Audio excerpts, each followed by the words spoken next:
there, quilty friends, it's Carolina Moore, your favorite sewing and quilting YouTuber, and today we're going to do the June Taylor Quilt As You Go stocking. Now there are tons of great stocking patterns out there. I've written one called the Locked Up Stocking, which actually folds the flap over and allows it to lock up. I'll put the description to that video down below, but today we're going to work on this stocking and I think it's going to be super fun. You ready? Let's get started.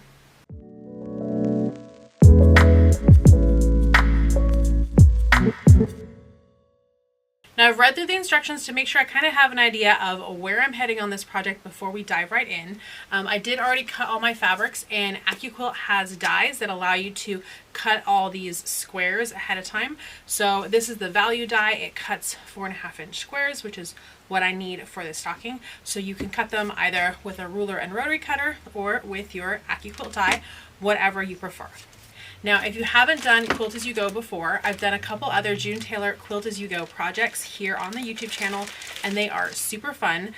We've really enjoyed doing them, and y'all have really enjoyed seeing this Quilt As You Go process. It is super beginner friendly because the pattern itself is printed right on the batting. So the first thing that we need to do is we need to cut out about 1/2 inch away from the edge of the printed stocking pattern, and you'll see there are two because the stocking has a front and a back. So we'll go ahead and cut these out and then baste them to our backing fabric. Now I want to make sure that I'm only cutting through one layer. It's such a bummer if you have your layers kind of scrunched up or stacked up and you accidentally cut through a layer you didn't mean to. I do speak from experience on this, and I'm not measuring perfectly. This is, about 1/2 inch, 3/4 inch away from the edge here. This extra is going to get trimmed off at the end, so don't worry about super accuracy. We just want to get most of this bulk off here.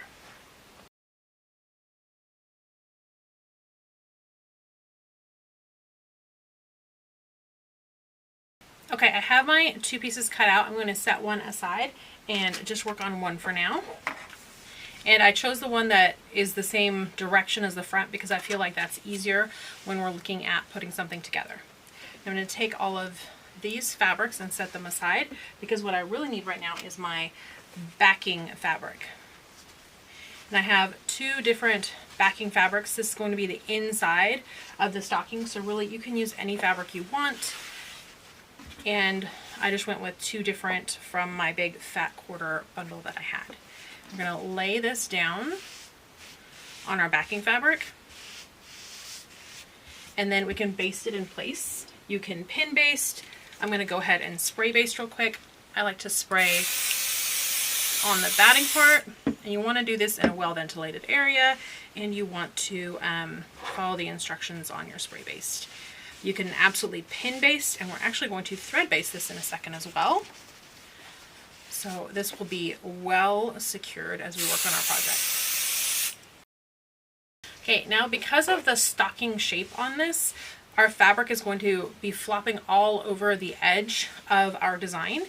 And so when it's all done, we're not going to be able to see the edge of our stocking shape anymore. And that's going to be a problem. So to secure this down even further and to make sure that we have an outline to follow, we're going to stitch just inside this blue outline, and that means we'll have a stitching line on the back that we'll be able to follow when we want to cut this out later.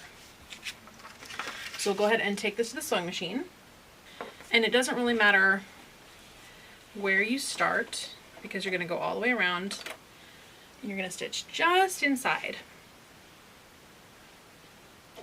If you want it to go a little bit faster, you can increase your stitch length because this is a basting stitch, so it's not a sewing stitch of sewing things together. I'm afraid when I do that sometimes that I will forget and leave the longer stitch, so I'm just going to leave the stitch length where it's at and stitch just inside that. Sometimes it can be tricky to go around curves. When you feel yourself going off a little bit, just lift up your presser foot, adjust your fabric, and go right back down. So if it starts to go off a little bit, lift your presser foot, adjust. So needle down, presser foot, adjust. Just stop it, presser foot, adjust, and that way you can go all the way around.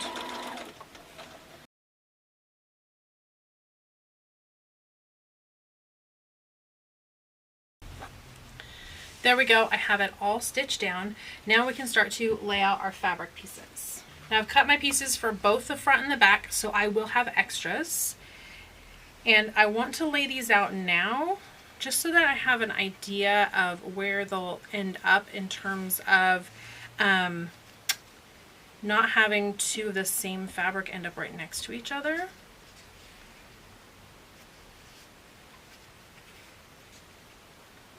I'm kind of seeing if I can, so look, I've got two really dark ones here next to each other, so maybe I want to swap these around. And then this will end up being my cuff fabric. This ends up being my toe. And this ends up being my heel. So we can take a look, see if we like that or if we want to switch some things around. Alright, we'll call that good enough. They might end up even swapping a little bit based on where I have them, but we'll go with what we've got here. And then, I don't know if I'm going to care so much, but this is a directional fabric, so I probably want it facing this way. Now the full instructions come with the kit, and there's a pre-piecing. So you want to pre-piece this part 5, which is these 3 pieces right here. It's step 5 or 14. On this one it's 14. So these 3 need to get pieced together. And then also these 2 right here, which is going to be step 6 or 15 in this direction. So I'm going to go ahead and piece these together and press them to one side. Let me get my iron warmed up a little bit, and we'll go ahead and piece these 2, or sorry, these 3 and these 2, and then we can get started piecing things actually to the background. Okay, there we go. I've double checked. It was 4 squares that I need to put together here. For this would be 14 because I'm doing the right toe direction stocking, and then 2 for up here. So we'll go ahead and set those 2 aside. And then I can also set the toe, heel, and cuff sections aside, and those should actually go underneath here. And now I'll be able to put these pieces on. So to make sure that I put them on in the right order, I'm going to double check 10, 11, 13, 12. So I'm going to do piece 13, then piece 12, then I have 11 and 10 left. Set those up here. Now the lines on the stocking are placement lines, so your fabric square should fit exactly inside those placement lines, give or take.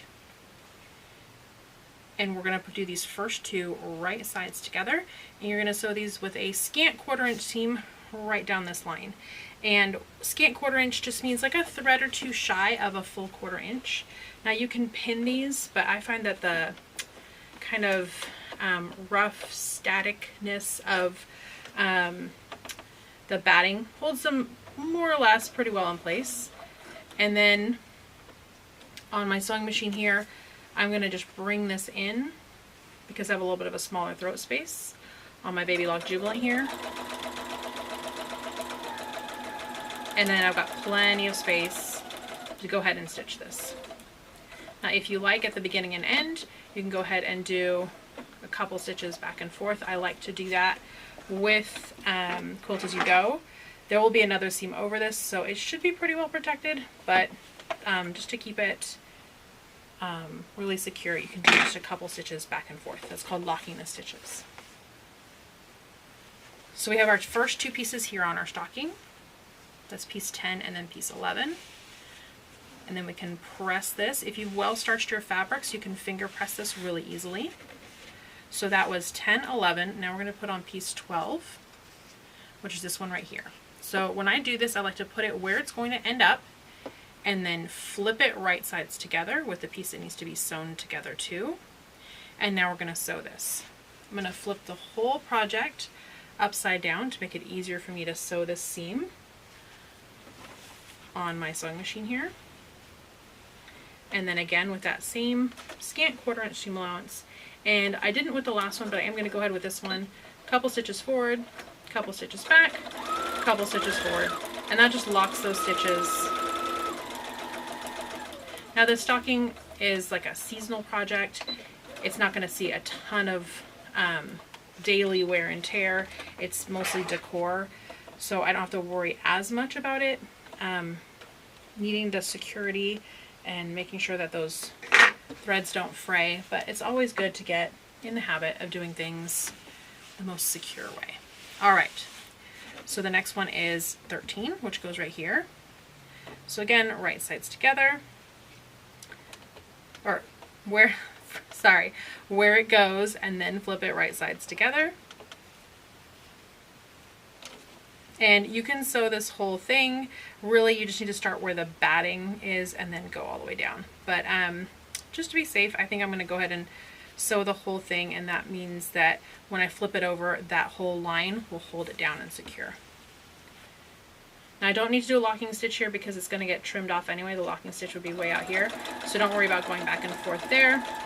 That seam is going to, or that stitch is going to end up getting locked in when the stocking's all sewn together. A couple stitches back, a couple stitches forward, and there we go. All right, so let's flip this one over. Give that a nice finger press, and we have one whole row on here. So this was number 13. Next is number 14, which was this strip of 4 that needs to go right here. So I'll flip this over right sides together. Now if you want, you can go ahead and place a couple pins on these seams to make sure that everything lines up nicely. I'm not a fan of pinning. Those of you who've been watching the channel for a while know that if I can avoid pins, I usually do. So I'm not going to pin. I'm just going to grab it right here, flip it, and bring it over to my sewing machine to stitch it. Again, since we're starting off the edge of the project, we don't need to lock those stitches, and we're going to stitch all the way down. Now I'm doing finger pressing because this batting has what's called a scrim on it, and sometimes if your iron is too hot, that scrim can shrink up from the heat of the iron. So we don't want to have that touch the heat of the iron yet, but we will iron everything down when we are done sewing the whole stocking together. So there we go. It's looking pretty good. So now we're going to do 15, which is this one right here. Line those up, flip that over, and stitch this one on. Now this one is on the inside of the stocking, so I am going to go ahead and do a couple stitches forward, a couple stitches back, lock those stitches, and sew all the way down. Alright, that was number 15, so now it's time to do 16, and then 17, and then 18. So this is my piece 16. Again, you want to start with the placement lines, flip it over, and then stitch with your 1/4 inch seam allowance, or a scant 1/4 inch seam allowance. But if you just want to get in the habit of always locking your stitches on Quilt As You Go projects, even when it's off the edge, that's totally fine as well. All right, let's add 17.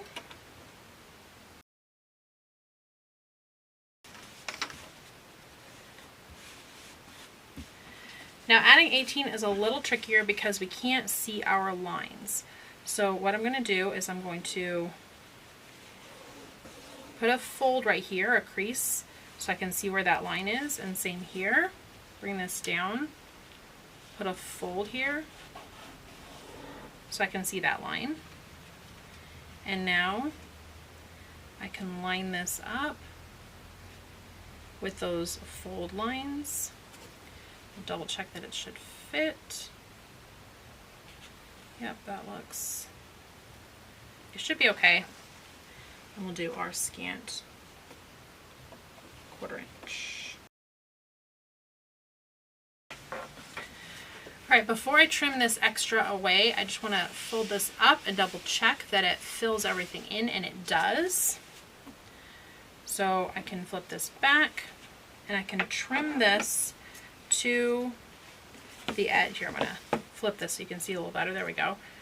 Trim this just to the edge of that piece 18. So see, I've just trimmed that off, and I'll do the same right here because you don't need all that extra fabric bulk up in there. So now it's all pieced, and like we said at the beginning, you can't see the shape of the stocking at all because of all these pieces that we have on here. So now we can flip this whole thing over, and you want to really carefully trim to just outside that stitched line. And I say really carefully because on the front we have that fabric still there, and we don't want that to get out of whack. It should all be stitched fairly well down, but because this is loose, it could end up in a wrong position. We should be able to just trim it up fine if that does happen though. So all right, we're just going to go ahead and trim all the way around our stitch lines.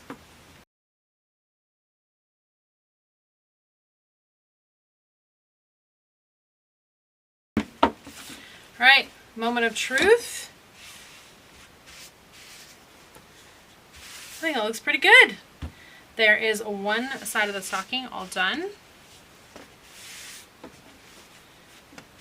Front and back, or I guess inside and outside.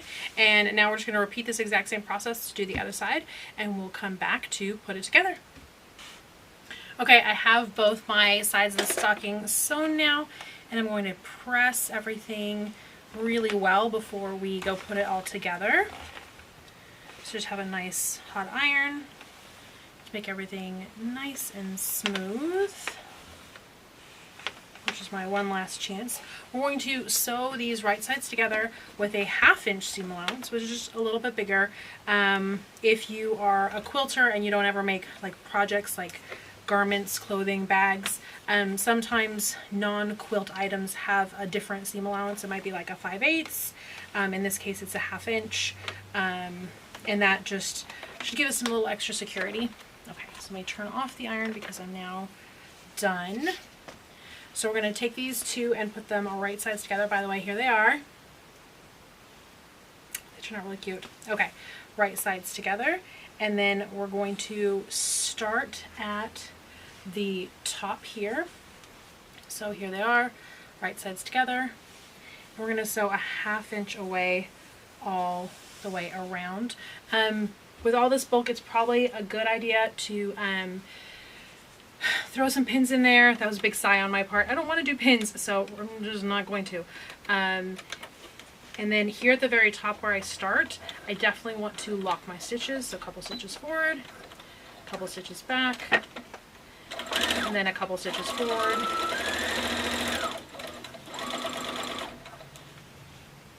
And I'm just going to very carefully keep this all lined up with nothing shifting.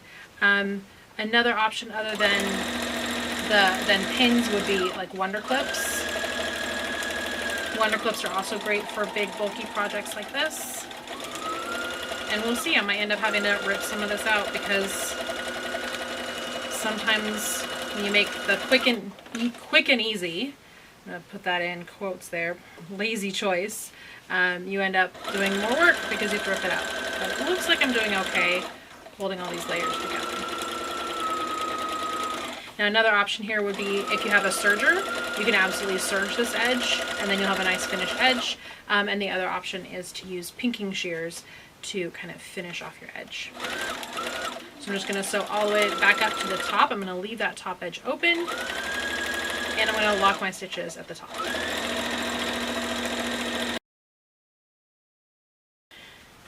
I've sewn the pieces together. Before you do any kind of corner clipping or edge clipping or pinking shears or even using a serger, you want to just turn it right side out real quick.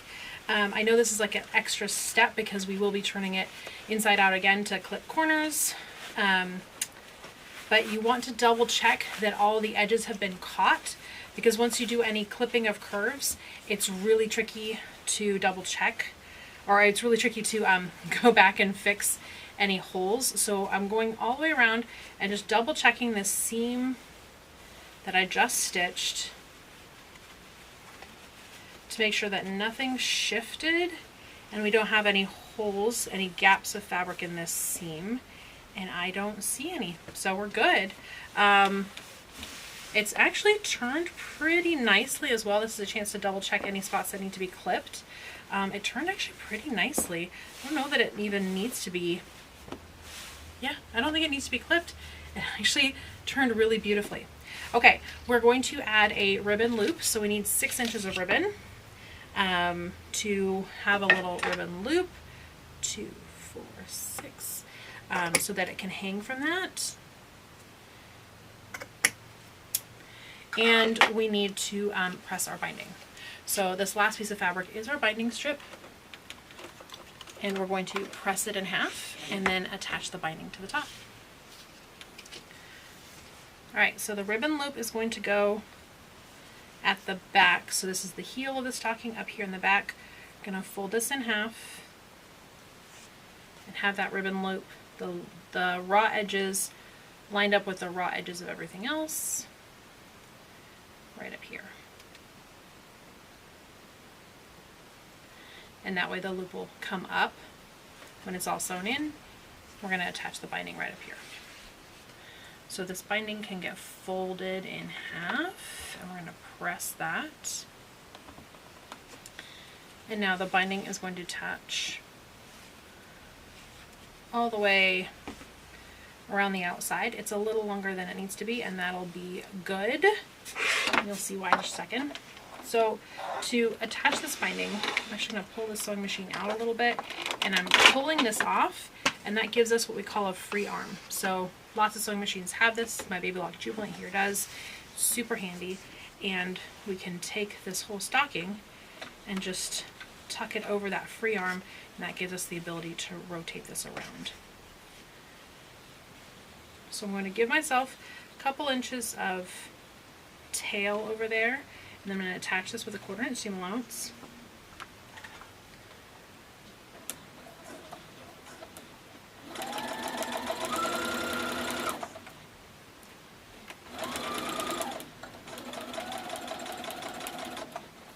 And where you have these seams on the stocking, there will be a lot of bulk, so give your machine a little bit of patience and let it go through gently if it needs to.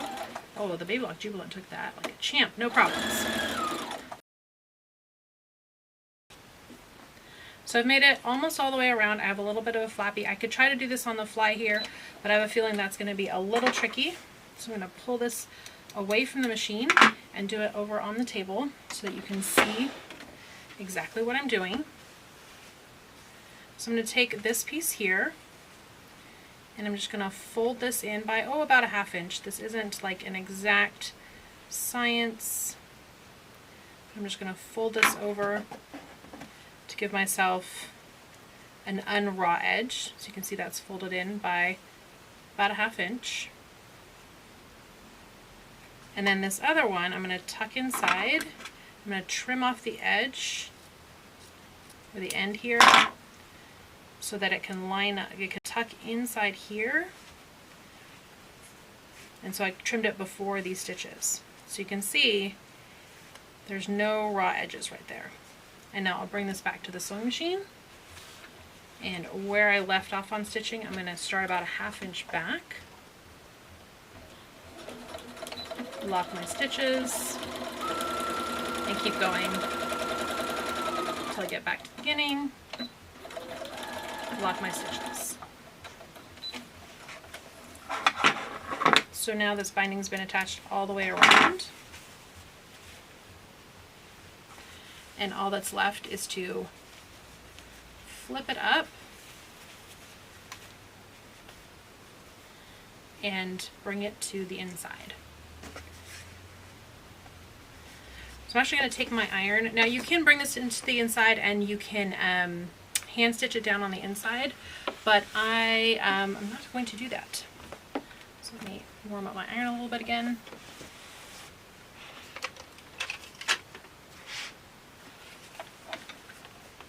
I'm going to give this a quick press.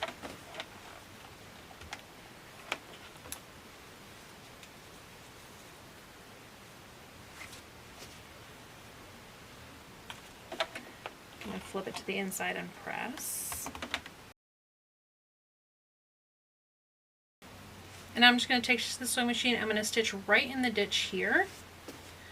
starting in the back where I have those seams that overlapped binding. And if I wanted, I could switch out my thread to something that is going to hide a little better, but I think I'll do okay. I'm just going to use the reading glasses and watch carefully to try to stitch right in that ditch. Now this is another spot that if you wanted to use binding clips to clip everything in place to keep it all nice and smooth, you totally could. But in my usual just go for it, I'm just going to go for it.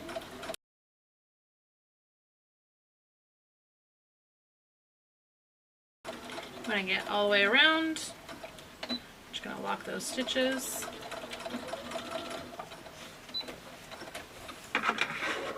Give this a trim. And there we go. Totally finished Quilt As You Go stocking. Now I could still go in with pinking shears, and pinking shears are like zigzag scissors, and I could zigzag the edges inside here. This is a decor piece. I don't imagine it's really ever going to get washed. And if it does, it'll be on some kind of gentle, so I'm not worried about fray. If you feel like this is going to get a lot of use, you could bind, you could serge it, you could bind it, you could zigzag scissors with pinking shears or a pinking blade on a rotary cutter. Those are all ways that you could do that, but it turned out so cute. What do you think? All right, friends, if you enjoyed this video, make sure you check out the other Christmas in July videos. If you're not subscribed, you should hit that subscribe button. Give this video a thumbs up. And questions and comments. There's a whole comment section down below, and I do keep an eye out for comments, so leave your questions and comments down below. Friends, I'm going to have more Christmas in July videos for you, so stay tuned for those. And that's it for today, my friends. I'll see you right here real soon. Bye for now.